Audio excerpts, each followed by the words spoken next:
Since the early hours of April 15, 1912, when RMS Titanic disappeared beneath the freezing waters of the North Atlantic, the official account has been clear. The ship struck an iceberg, suffered extensive structural damage, and sank after just over 2.5 hours. British and American investigations in 1912 examined the disaster, assigned operational responsibility, and led to profound reforms in maritime safety. Yet over the decades, alternative theories have emerged. Some attempt to reinterpret technical details. Others question administrative decisions. And some advance far more radical claims. It is important to state from the outset, none of these alternative theories has replaced the historical explanation based on evidence.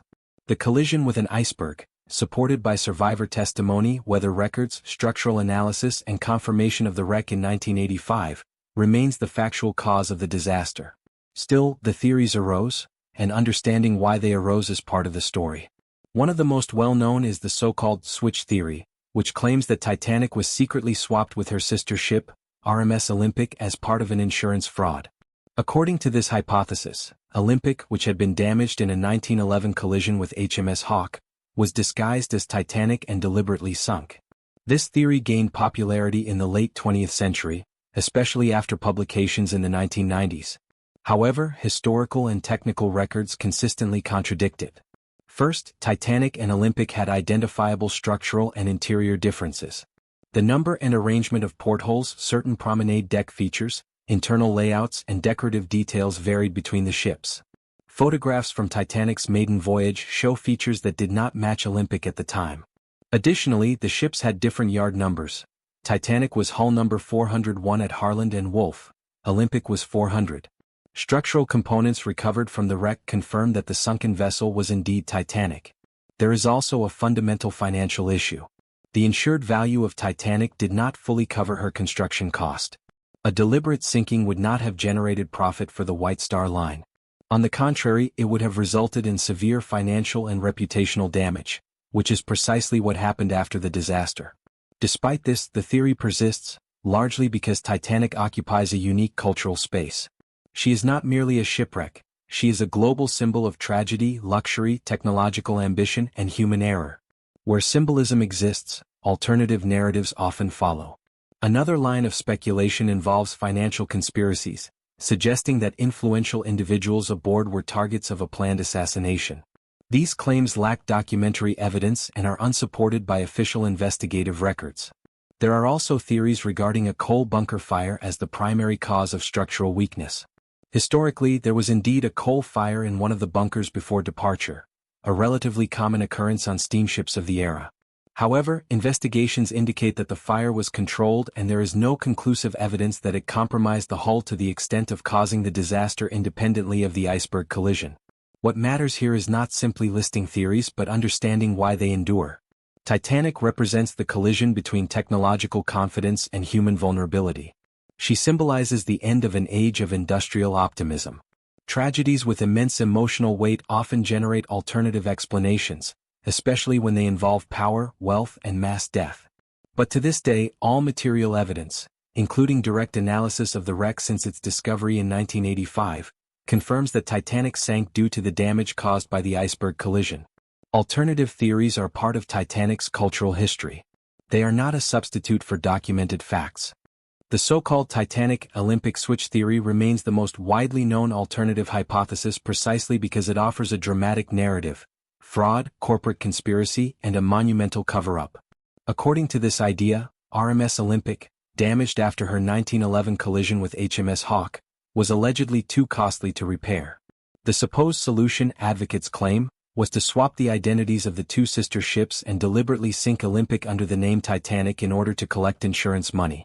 The problem with this hypothesis is that it directly conflicts with an enormous body of documentary and physical evidence. First, Olympic was not structurally identical to Titanic at the time of the maiden voyage. Although they were sister ships, there were recorded and visible differences. The arrangement of portholes along the hull, the configuration of a deck, specific details in first-class suites, variations in the grand staircase and public areas.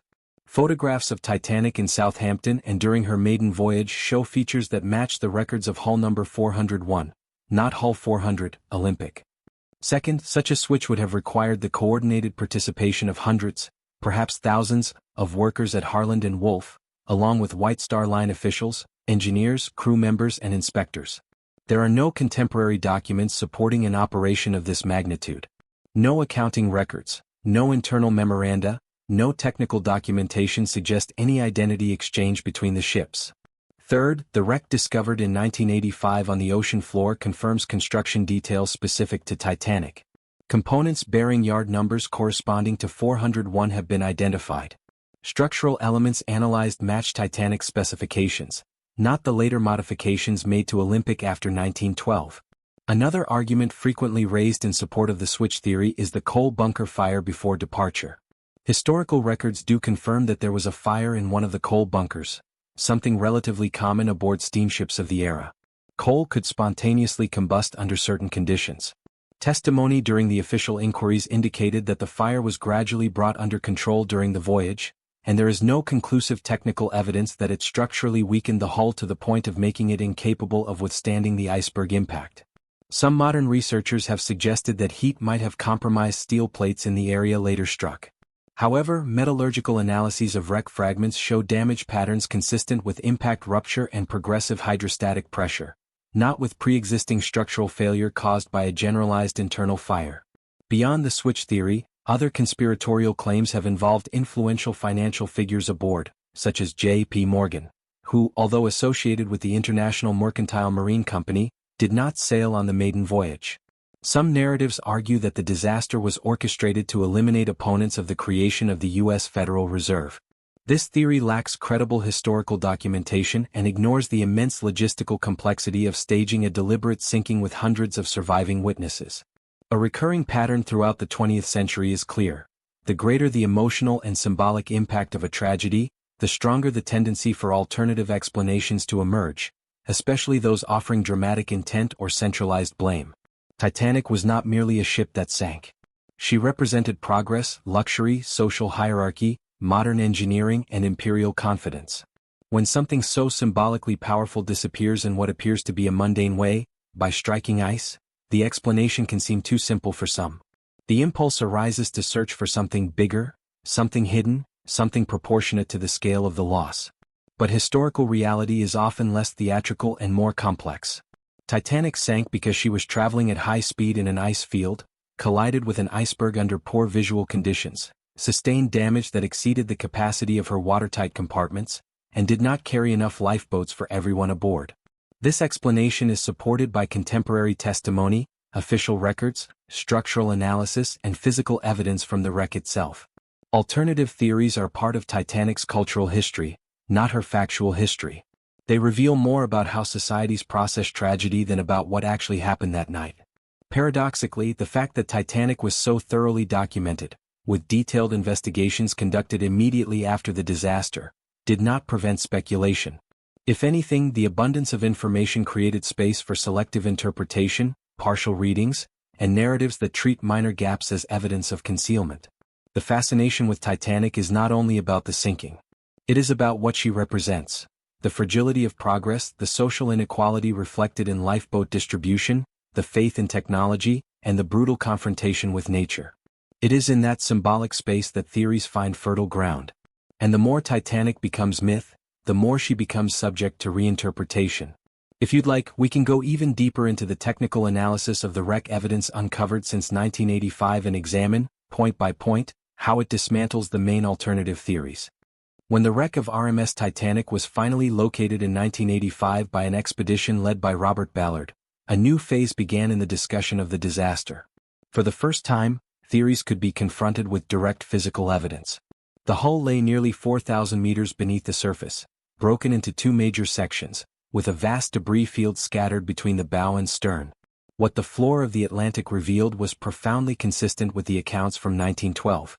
The bow was relatively intact, with damage concentrated below the waterline on the forward starboard side, precisely where survivors reported the iceberg strike. There was no evidence of a massive internal explosion, nor of structural sabotage. The steel plates showed deformations consistent with compression and separation under pressure, not with detonation. Subsequent studies examined recovered rivets and metal samples. It was discovered that some rivets contained higher levels of slag, which could reduce resistance under extreme stress, a reflection of industrial standards of the time. This does not point to conspiracy, but to the technical limitations common in the early 20th century. Shipbuilding was still transitioning between craft-based methods and large-scale industrial production. Another point frequently exploited by alternative theories is the absence of one enormous continuous gash in the hull. Modern investigations indicate that the damage likely consisted of multiple smaller openings distributed across several compartments, totaling enough area to compromise buoyancy.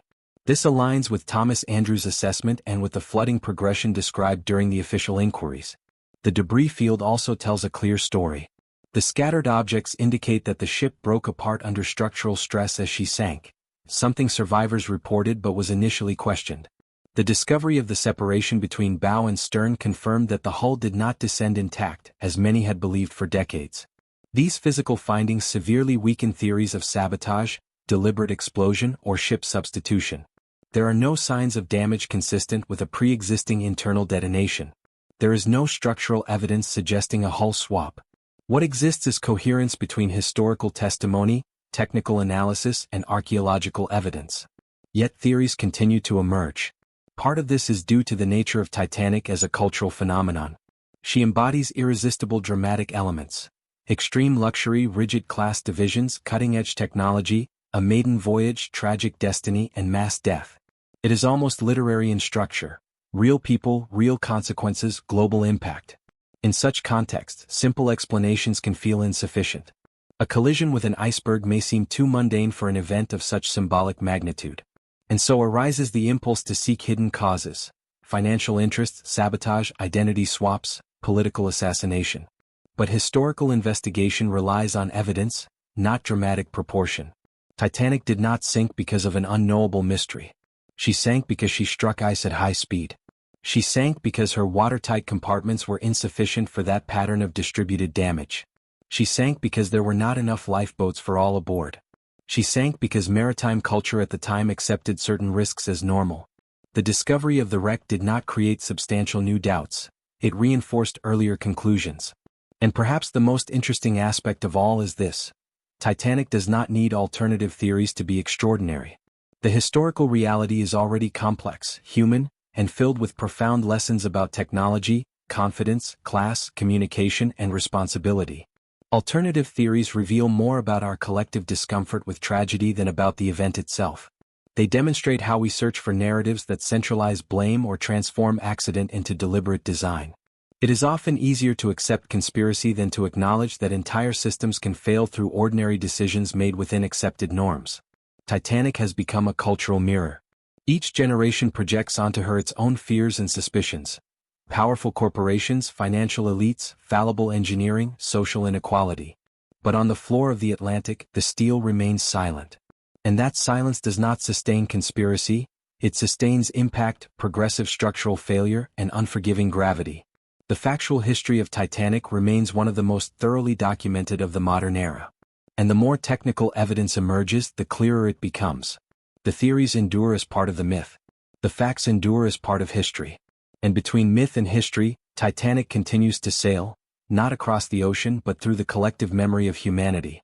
What is most revealing is that the more deeply Titanic is studied, the less room remains for extraordinary hypotheses. Underwater archaeology, modern metallurgy, digital hull reconstructions, hydrodynamic modeling, and structural simulations all reinforce a scenario that is both technical and profoundly human. The rupture of the hull was not the result of one massive, gaping tear, but of multiple separations along plate seams. Studies indicate that the iceberg impact produced a series of linear failures in rivets and steel plates, allowing water to enter several forward compartments. A colossal gash was never necessary. It was enough that the combined openings exceeded pumping capacity and structural tolerance. As compartments flooded, the bow sank gradually, increasing the ship's angle. This generated mounting stress along the central structure. When that stress exceeded the steel's limits under that combination of weight and pressure, the hull broke. Physics explains what survivors described. There are no unexplained explosions. No signs of sabotage. No evidence of a ship swap. What exists is coherence between human testimony and material evidence. Even the debris field tells a precise story. China, luggage, wood fragments, machinery components, scattered between the two main sections. indicate that the breakup occurred while the ship was still partially afloat, before the final descent. This confirms historical accounts and undermines alternative versions suggesting total disintegration under different circumstances. Titanic has been the subject of numerous scientific expeditions not because there is substantial doubt about the cause of sinking, but because she is an archaeological landmark of the industrial age. Each dive expands understanding of early 20th century shipbuilding, deep-sea corrosion, and the preservation of large metal structures. Alternative theories therefore do not arise from a lack of information, they arise from an abundance of meaning. Titanic represents something larger than herself. She symbolizes the moment when industrial confidence met natural limits. She symbolizes social inequality, reflected in survival rates among classes. She symbolizes modernity confronted by elemental forces. When an event carries such symbolic weight, it becomes fertile ground for parallel narratives. But there is a fundamental difference between cultural narrative and historical evidence.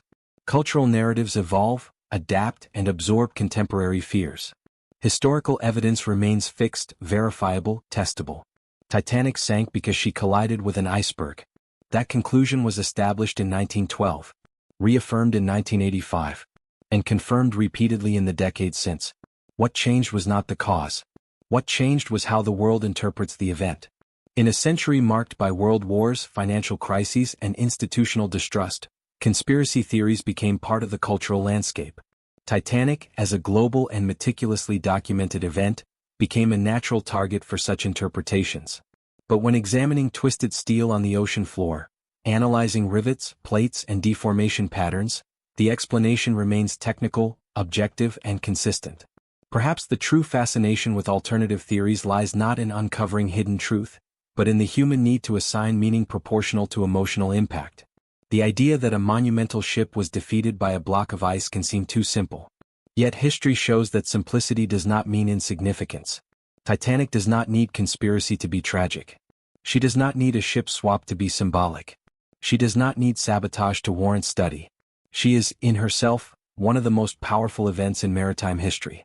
And as she rests in absolute silence nearly 4 kilometers beneath the surface, she remains a testament to the collision between human confidence and physical reality. The theories will continue to surface. But the steel on the ocean floor remains unchanged. And it is in that steel that the true history is written. Perhaps the most important point when discussing the so-called Titanic theory is understanding that the very emergence of these theories is part of the ship's history. Titanic is not merely a shipwreck recorded in official documents. She is a cultural phenomenon that has spanned generations. Each era has reinterpreted the disaster in its own way, projecting onto it its anxieties, suspicions, and questions about power, technology, and responsibility. In the first decades after 1912, the focus was on human error and maritime reform. Debate centered on speed, lifeboats, crew response, outdated regulations. The narrative was technical and institutional. Over time, however, Titanic ceased to be just a maritime investigation and became a symbol. And symbols are constantly rewritten. By the late 20th century, in a world increasingly skeptical of corporations, governments, and financial elites, theories involving fraud, cover-ups, and conspiracy gained traction. For some, the idea that something so grand could be defeated by a simple iceberg felt unsatisfying. The tragedy seemed to demand an antagonist proportionate to its scale, and so increasingly elaborate hypotheses emerged. But the ocean does not preserve myths, it preserves evidence. The broken hull, the deformed plates, the pulled rivets, the flooding pattern confirmed by modern simulations, all point to a clear technical sequence. Physics does not support conspiracy. Metallurgy does not support a ship swap. Underwater archaeology does not support sabotage. What it supports is impact, progressive structural failure, and sinking due to loss of buoyancy. And perhaps that is precisely what makes Titanic so powerful. She demonstrates that complex systems can fail without a hidden villain. That decisions made within accepted norms can lead to catastrophic consequences when combined with specific circumstances. That progress does not eliminate risk, it merely transforms it. Alternative theories will continue to exist because Titanic occupies a unique place in the collective imagination. She represents luxury and inequality, innovation and fragility, confidence and tragedy. She is studied by engineers, historians, sociologists, and psychologists. She is remembered in monuments, books, films, and scientific expeditions.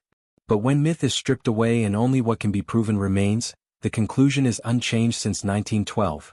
Titanic collided with an iceberg, sustained damage beyond the capacity of her watertight compartments, did not carry enough lifeboats for all aboard, and sank after roughly 2 hours and 40 minutes. The reality is powerful enough on its own.